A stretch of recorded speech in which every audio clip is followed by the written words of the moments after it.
Welcome to the Per Capita English Podcast. Money, mindset, and modern life with a twist. Today we're talking about a woman who went from poverty, abuse, and rejection to becoming the most powerful name in media. Her name is Oprah Winfrey. She's not just a talk show host.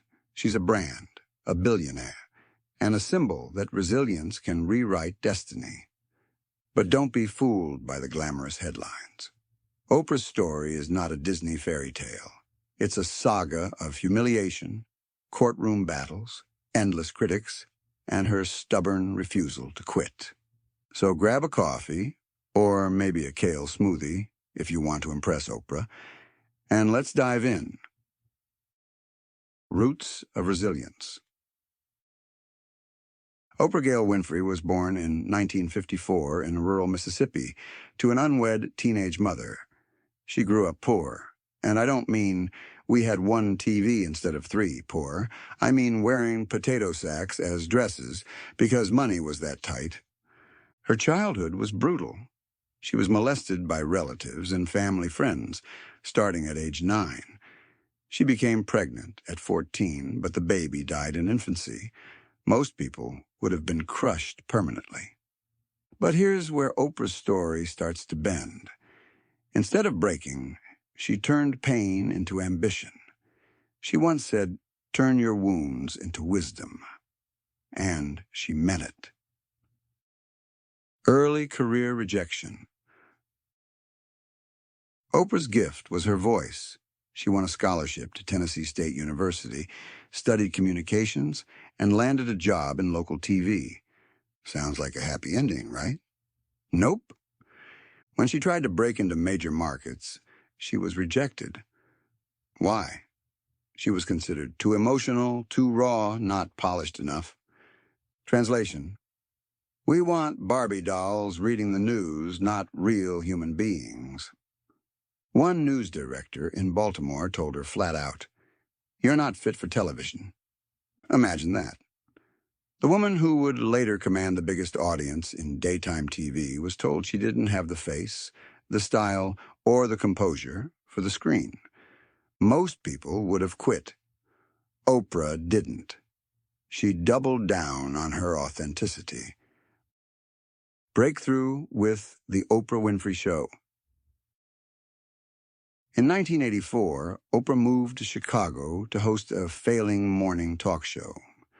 Within months, ratings exploded. Why? Because Oprah didn't fake it. She cried with her guests. She laughed loudly.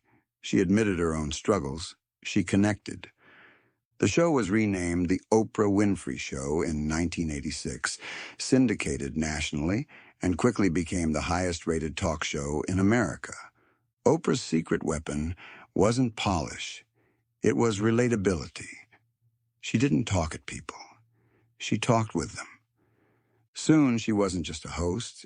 She was a cultural phenomenon. She launched the infamous Oprah's Book Club, turned obscure titles into bestsellers overnight, and created what analysts later called the Oprah effect. Her endorsement could move markets. The attacks and the beef trial.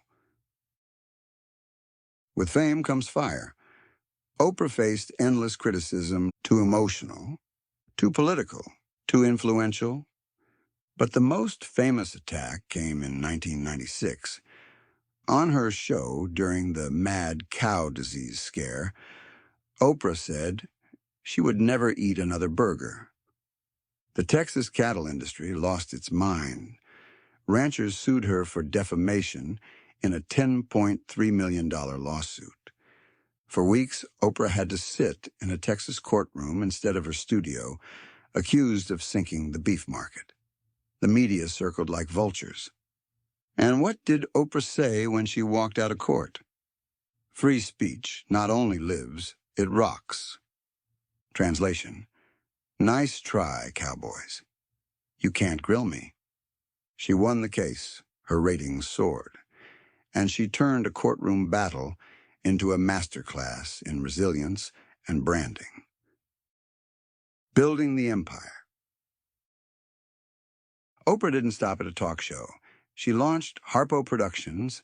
That's Oprah backward. Clever, right? She built the Oprah Winfrey Network, OWN. She produced films like The Color Purple and Beloved. She invested in Weight Watchers, Apple TV partnerships, and created a media portfolio worth billions. Her net worth today? Over $2.5 billion. Not bad for someone once dismissed as too emotional. And here's the sarcasm. Apparently being too emotional is exactly what made her the most trusted voice in television. So maybe the news director who fired her should send a thank you note, or at least a Starbucks gift card. Lessons from Oprah. Oprah's journey is more than rags to riches. It's a blueprint for entrepreneurs, dreamers, and anyone who's ever been told you're not good enough. Here are the per capita takeaways.